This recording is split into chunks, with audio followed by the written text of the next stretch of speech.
Thank you for joining me today. And in this video, I'm going to show you how I assemble and put together the backbone and fuselage cross sections and the internal structure of our A350-900. All you need is white styrofoam, epoxy, 5-minute epoxy, and your carbon fiber rod. I used a hollow square rod, about a 4 millimeter rod running from the nose all the way to the back of the fuse tube. And in this video, we're going to assemble it. And here she is.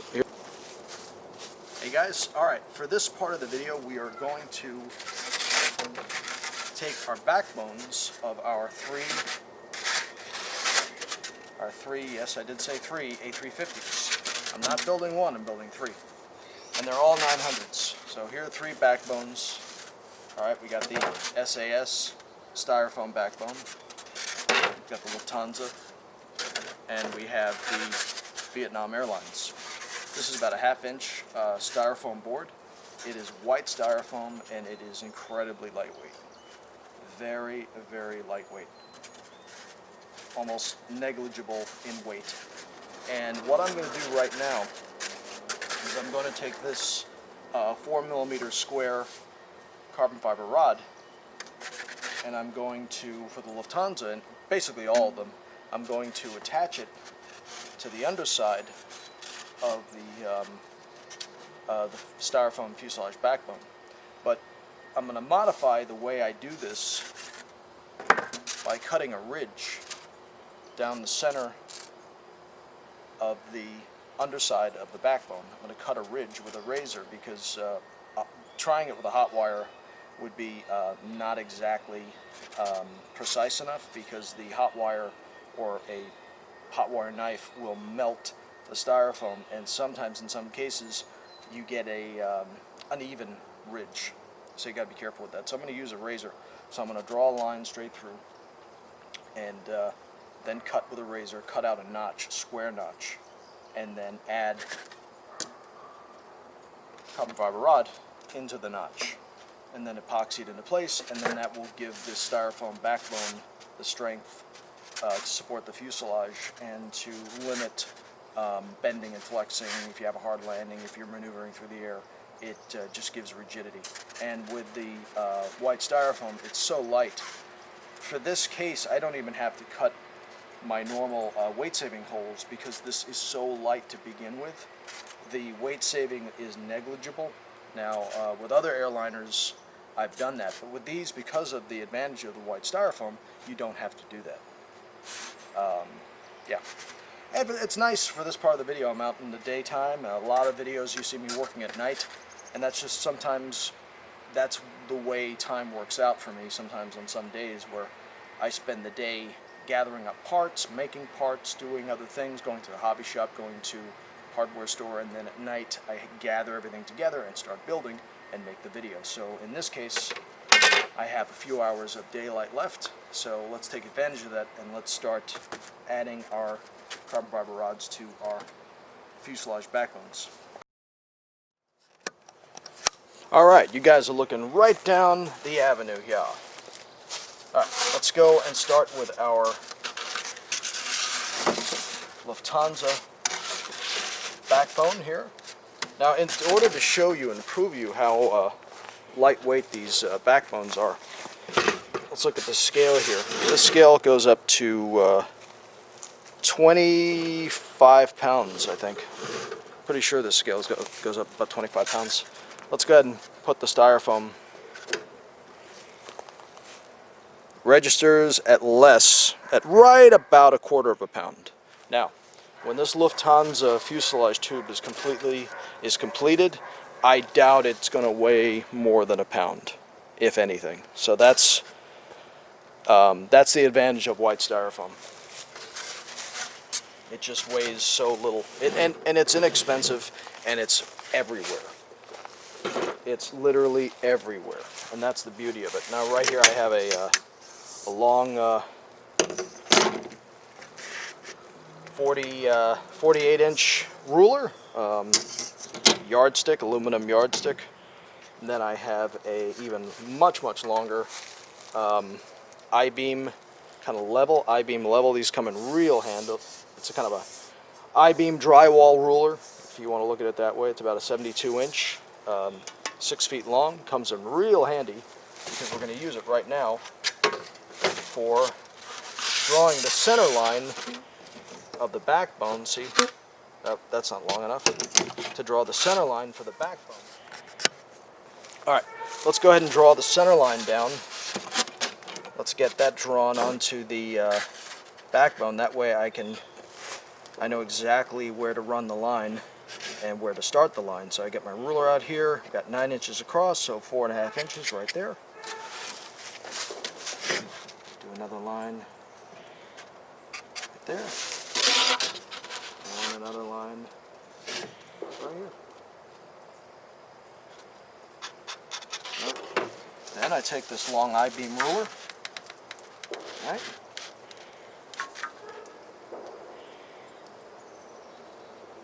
And very gently line it all up. Take my marker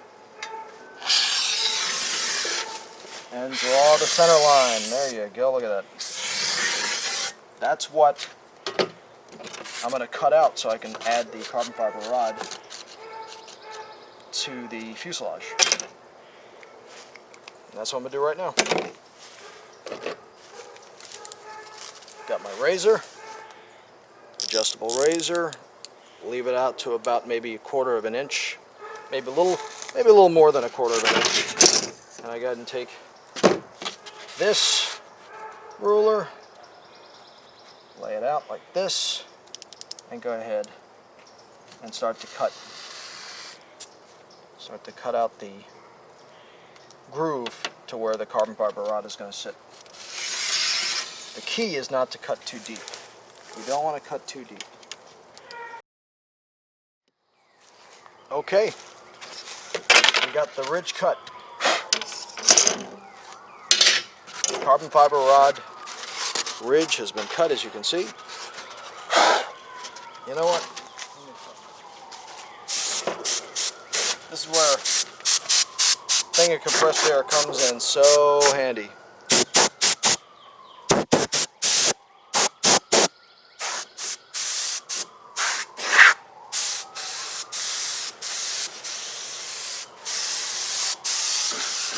There we go.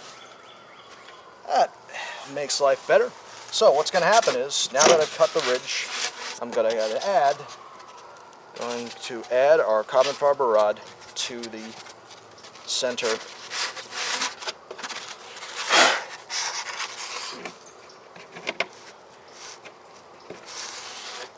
just like that. It's going to go down, it's going to fit right down the ridge just like that. You see? That's how that's going to work. And I'm going to epoxy it into position with epoxy. Here's our okay, now a very important part of this whole thing is I'm going to mix up some epoxy. I just use like an old granola bar box because you're going to throw them out anyway, so you might as well get some use out of it before you throw it out.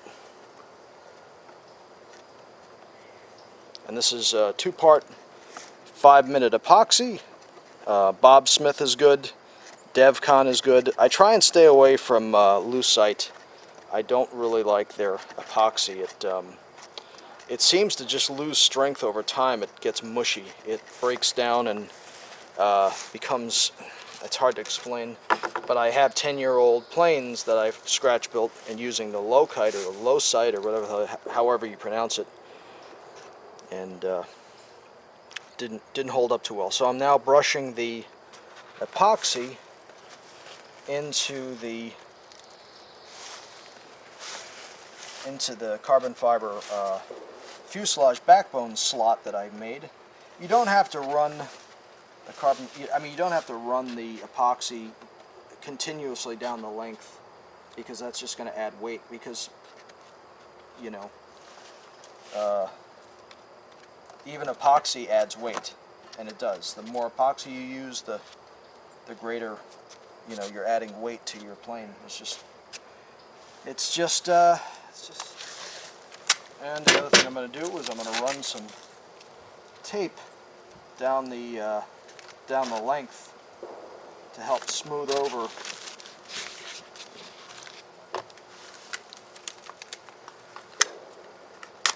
when the carbon fiber and the epoxy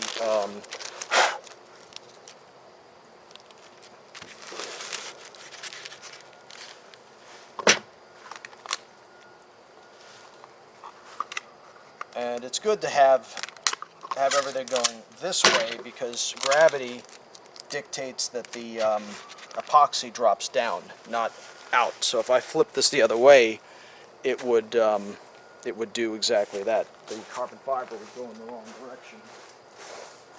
I mean, the epoxy would go in the wrong direction. So I take some bricks just to ensure that the rod is being fully pushed down into the backbone itself, and that it's not sticking up.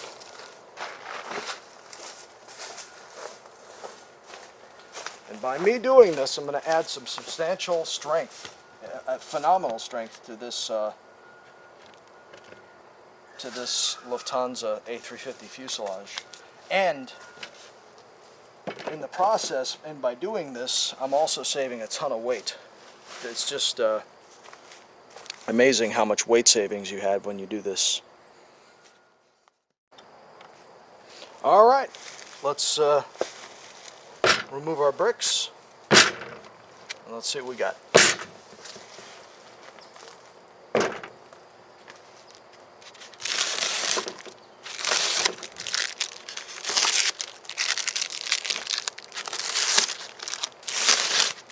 Pull our tape off.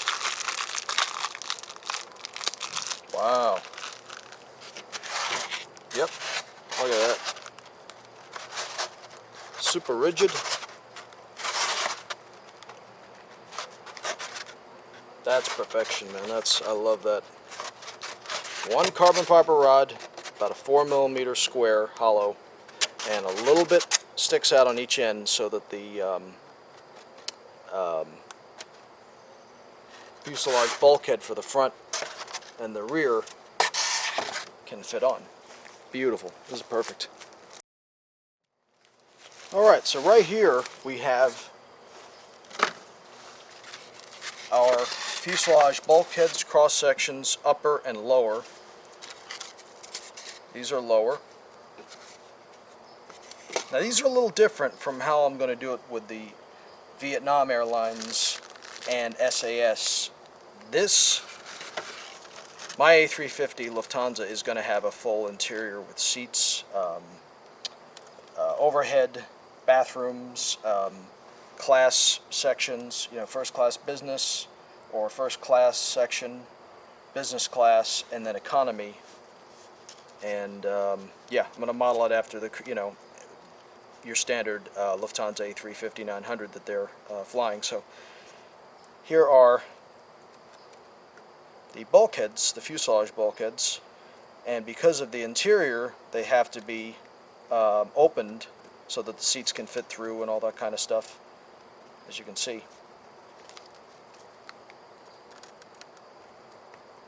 Like so. So that's how that's going to go. And then you have our white styrofoam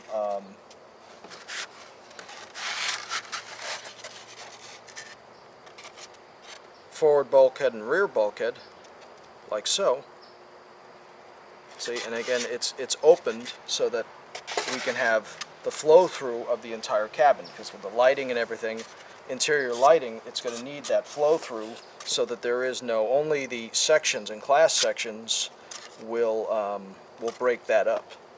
You have your partitions through the plane where there may be a widescreen TV, there'll be your Lufthansa emblem, there'll be your two aisles, right and left aisle, running the length, your galley section, your rear section with crew compartment, cabin crew compartment, and then your forward section, of course, with your flight deck, first class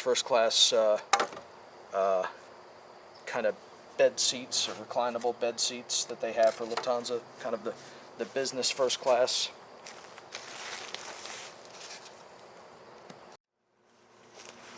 Okay, Demon Driver here, we're back, and what you're looking at right here is we have our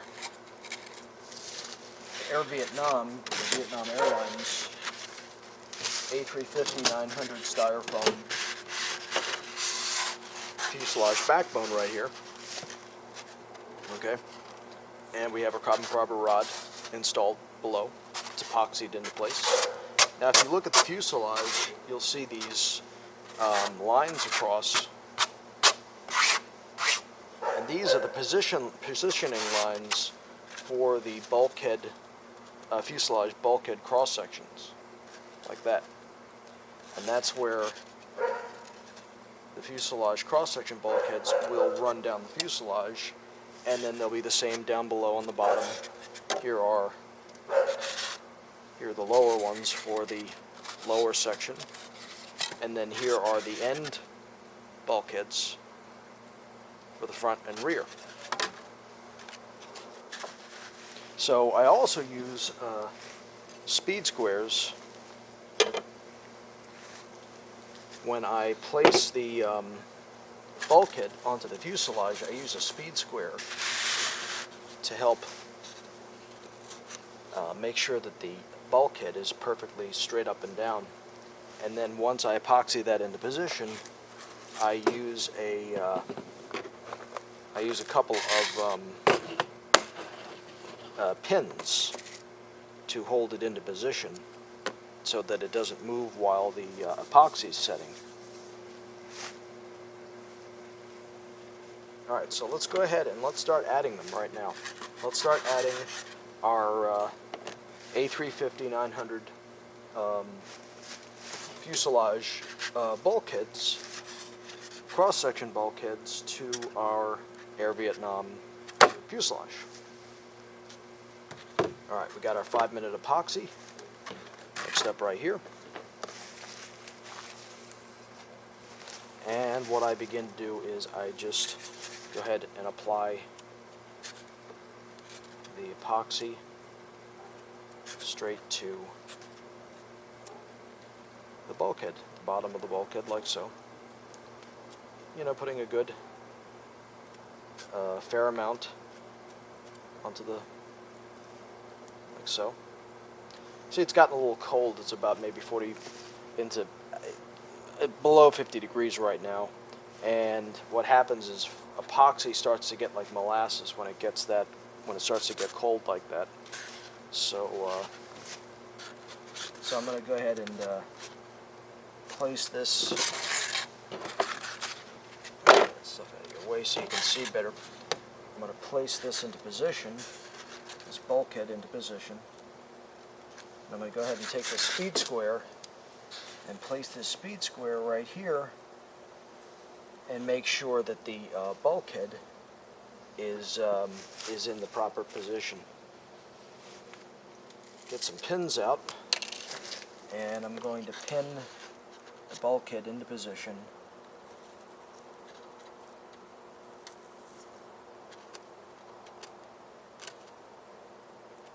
So that it doesn't move while it's setting. That is very important. Oh, I just knocked that over.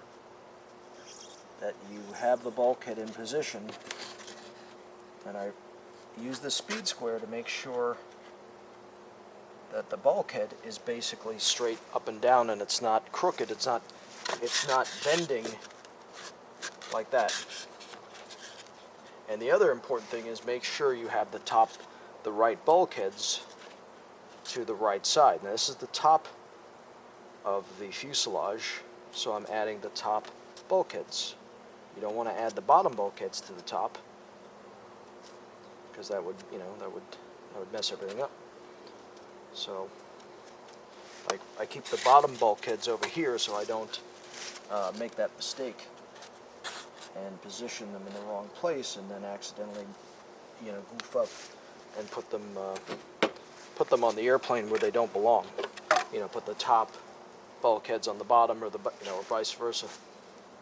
So I get and have my speed square again. Go ahead and position that. These really come in handy. They're a big help. And there we are. We have all of our top fuselage cross-section bulkheads upper on our Air Vietnam A350, but of course this is a Lufthansa build, but it's the same principle. I'm building 3 A350 900s, Air Vietnam, SAS, and Lufthansa, so this is one of them, but it's basically the same principle, same idea. Alright, so we'll let those set, and then we'll do the bottom side. We'll flip this around, do the bottom side, and then we'll add our front and rear A350 fuselage cross-section, forward and rear, what I call end caps, or end cap bulkheads. Okay, that's next. Well, the underside. We're going to add these lower bulkheads next.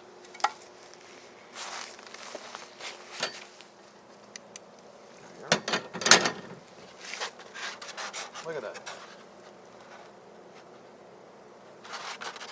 Very, very lightweight. And these are basically weight-saving holes. But this styrofoam is so lightweight you don't even need them. But this is mainly for wiring and other things if you want to put other things down through the fuselage. For this particular plane, you can do that. Now, this fuselage for this particular A350 will be slightly different from the Lufthansa, and I'm going to show you why. Probably you're going to mainly see it in the next video, but what I'm now going to do is I'm going to add the lower fuselage cross-section bulkhead. Alright, now this is really where this I-beam comes in handy. You see this I-beam? Okay, let me show you what's going on here. I lay this I-beam down, and what I basically then do is I take the fuselage tube that I've just fabricated and I lay it down on the I-beam like so, and position it in a way so that it rides, the circular portion rides in the well of the I-beam, inside, in between the metal rails. And that really helps. And then what I do is I use a brick to help support, a couple of bricks here to help support the fuselage and keep it from rolling, keep it from rolling on the I-beam. Okay. See, if you look, sorry about that. If you look at the I-beam. Right there, you got your ridges, and the circular portion of the fuselage sits down in that ridge. It sits in that ridge. Okay? So the I-beam is kind of like the support for what I'm doing right now. So, the next step is adding the lower bulkheads to the Vietnam Airlines A350. This is, in general, an A350-900 build. So whether I'm doing the Lufthansa or I'm doing the Vietnam Air or the SAS, we're still going in the same direction. Okay? So this is what I'm doing in this particular portion here. I'm adding the lower portions. But whether I'm, for the title of the video, it's Lufthansa, because that's what this particular build is. You can't have Lufthansa, Air Vietnam, and SAS. That's confusing. Let's pick one and go with that. But for this particular situation, it's okay. We don't have to worry about that. Okay? Just one, the plane is being built. That's the key. And that's what and it kicks at 5 minutes exactly. And if it gets real hot, north of 95 degrees, it will actually kick faster than 5 minutes. I've seen it when it's real hot here in the summer in South Carolina. I've seen epoxy kick within 3 minutes. 5 minute epoxy kick in 3 minutes. I've seen it happen. True story. True story, my friends. Alright. I'm going to actually double this from both ends. There we go, to make sure it's straight. See, that's a good thing about the levels, is you can get a really good, you can get a straight, you can kind of winch them, kind of buttress them into the bulkheads to where you want them. Alright. I draw in where the bulkhead's supposed to be, and I knock it down with my hand like that, like an idiot, excuse me.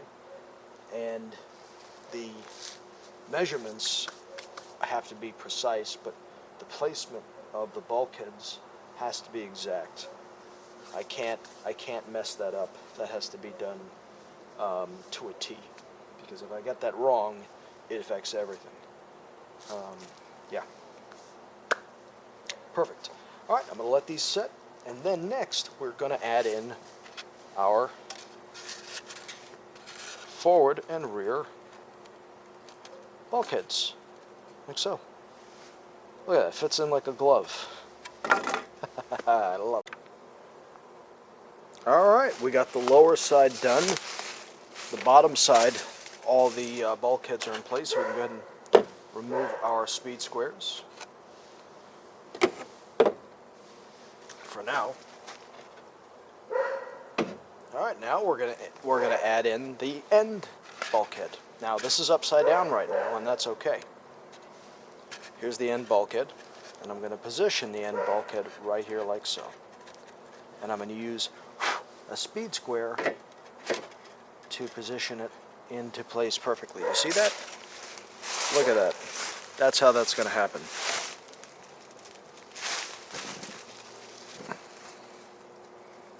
See that? I got that speed square sitting there.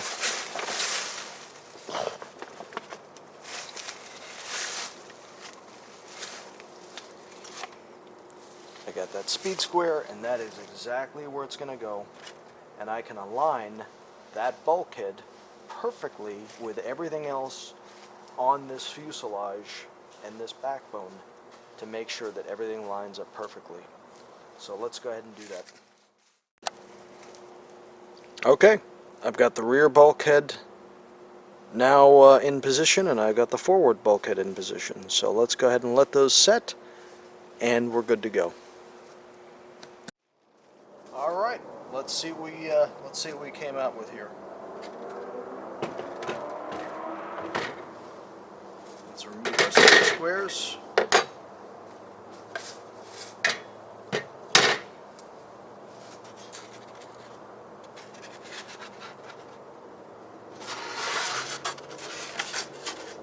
Look at that. Our Vietnam Airlines A350 fuselage.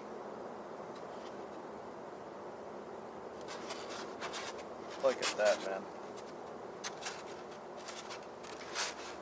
That is really very rigid because we got the carbon fiber rod running down there. Right in here is where the wing box is going to go, right in this area here. And then nose, tail section. Yeah, I'm impressed with this. Came out perfect. In a pretty interesting way. But let's go ahead, let's weigh this. Let's weigh this right now and see how much this styrofoam fuse tube weighs. Now, of course, we don't have our Depron outer shell yet, the 2mm Depron outer shell, but that's not going to add that much weight. I can guarantee you right now. Let's go ahead and find out. Let's see what this weighs.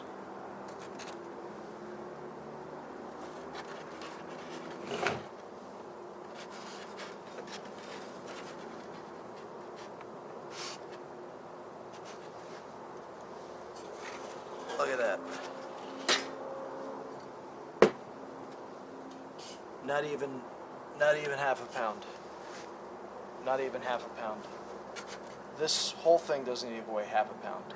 Once the 2mm Depron outer shell has been added, and the lower shell for the lower forward fuselage, it'll just weigh a little hair over half a pound. That's impressive, man. That's pretty impressive. Fuse tube. Now the internal fuse tube is to the Air Vietnam Airlines A350-900, but it's going to be somewhat similar to the Lufthansa, but that's the Lufthansa nose and tail section, and she is 8 feet 4 inches long, and she is a long beast. to say the least. With her fuse tube and her tail, 8 feet 4 inches long, she's a real beast, and I really like how she turned out. And the next step will be what to put inside the fuse tube for the Lufthansa. It's going to be very interesting. That will be the next build video. And yeah,